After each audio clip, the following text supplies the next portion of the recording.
Oh my goodness. I am so many things that I'm just so lively. I, I'm actually really silly. I'm really silly. Those that know me close know how silly I really am. I'm so passionate about family and connection with others. I enjoy all kinds of relationships with people. I love serving the Lord. I love singing. Oh my goodness, I love singing. I have no soloist voice, but I love singing. I love singing. I love singing all kinds of music. I love listening to all kinds of music.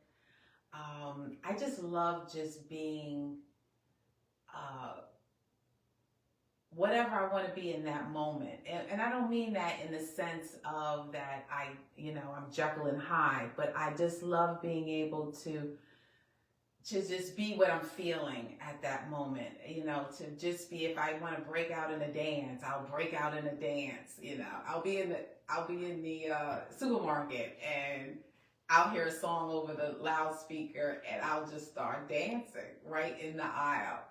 Of course, my kids are always mortified. They're just like, I can't believe she did this. But I love food. I love eating good food. I feel like the kitchen it speaks so much about our experience as women, especially Black women. I grew up with a lot of food, just a lot of family events and just eating at the table and just sharing good food. And so I love traveling to taste different cuisines. To an extent. To an extent, I'll never eat chitlins again in my life. Chitlins is off the menu for me. But yeah, I just love being, and that was something that I really never really had an opportunity of being as a child. So now that I'm becoming and owning my becoming, and embracing my becoming, I'm just Monica. I like to talk a lot about what I like doing. Of course, I love sharing stories about my family and my and workplace and all of that. But what gives me most joy is just talking about things that I love doing each and every day when I'm not doing those things at work or necessarily my children. I love listening and celebrating their own accomplishments. When I'm asked to introduce myself, I introduce myself as just Monica. Depending on if I'm in a formal setting at a business, I will introduce myself as Monica Davis. But most of the time, I introduce myself as just Monica. And if they ask me, what is your last name? I will give it. But most of the time, I do introduce myself as Monica or Sister Monica if I'm in a church setting. I don't have to say what my title is. I let my life and how I conduct myself speak for itself. Everything, everything, everything from when I was a little girl, adolescence, the life experiences of losing a mother at age 15, um, uh, being fatherless, uh, but having male role models in my life, positive male role models, and not so positive male role models in my life. Being around very strong Black women, really strong Black women, having the opportunity of witnessing their lives, uh, schools that I've attended, uh, administrators, guidance counselors that have taken interest in me, uh, families that have opened their doors to me. life itself, marriages, children, failures of marriage. All of that has helped shape who I am today. Pastors, friends, church, all of that has helped define who I am today.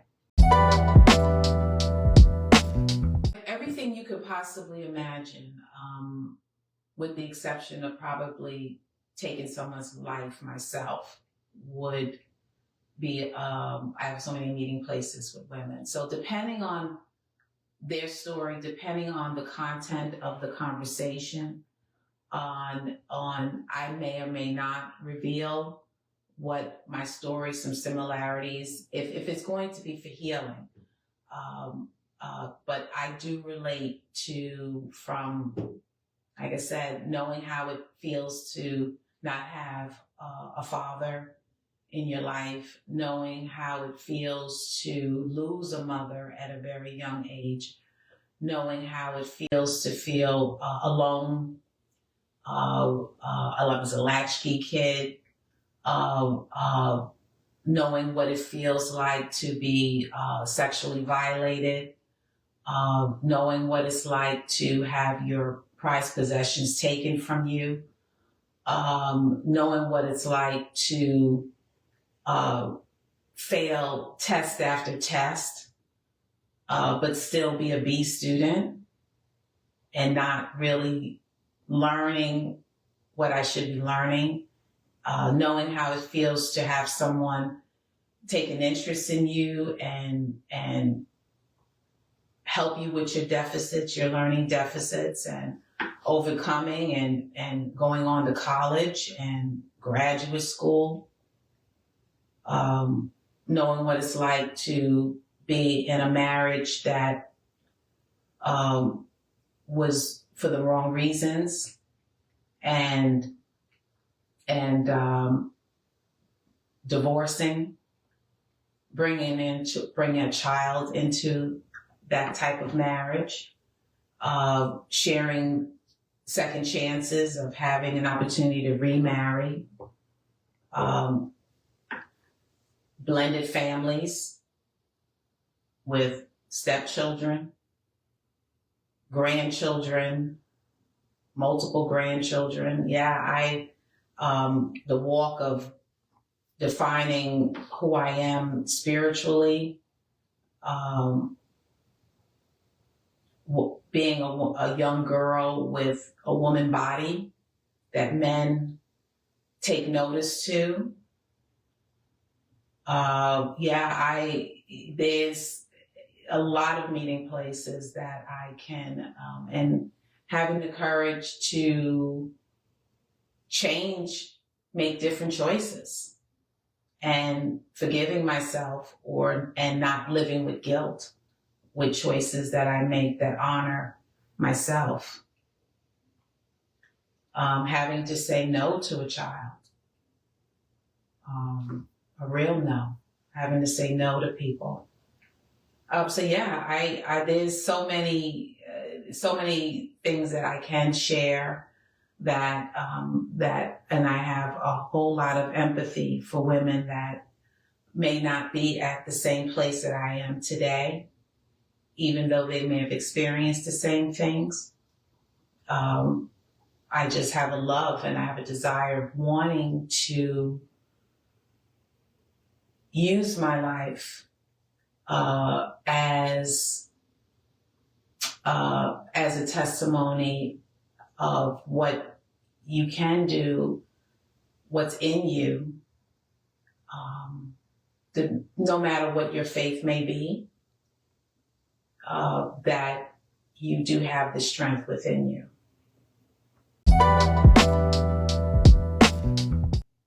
I always feel like, God protects babies and fools.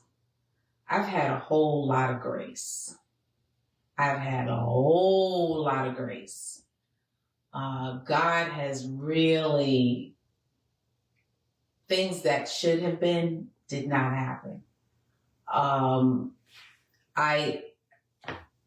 I really feel that with that grace, I did not know that the things that I was going through was all a part of the plan. I didn't know it. I mean, when you're in that moment, right? But there was something deeper inside of me that always felt like it was going to be all right. I've been given a gift where I am able to not take on the victim mentality. Yes, these things happened that were not in my control, but I was able to overcome it and not keep me bound in that victimization state. So that I really feel has been, that is a grace that God has given me, the spirit of discernment, that even though, so giving myself permission to live the life I want, striving for that, it was easier than I thought it would be. I had to first find out what was my purpose. Because I didn't feel like I had gifts. I didn't feel like I was smart. I didn't feel like I had any talent. Like I had nothing to offer.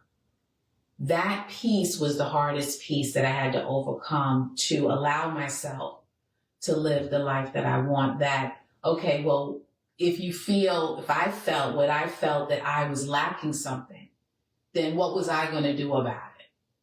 So pick up a book, go to a class, go to a retreat, surrounding myself with women that were smarter than I.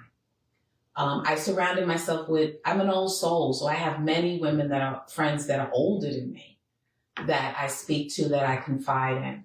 So I no longer have a deficit because I was able to draw from the knowledge of others. So that gave me strength to say, well, you know what? I don't have to know everything. And if I don't know, it's okay to say I don't know. But what's not okay is for me not to find out. So I had to change my mindset and stop saying I lack talent. Okay.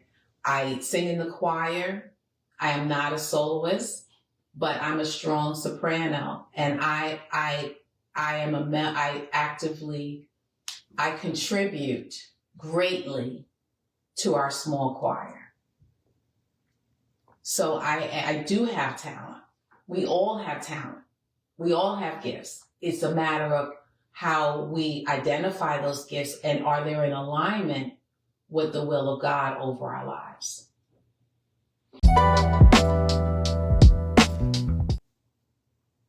I don't define myself as a life coach. I define that was a tool that I needed to have to put me in this position again, to be able to be what I'm doing today. I needed the toolkit. So I don't define myself as a life coach. I define myself as a person striving, a person that is becoming. And in that becoming, I can bring someone else along with me that willingly wants to walk in their own journey and step into their own truth.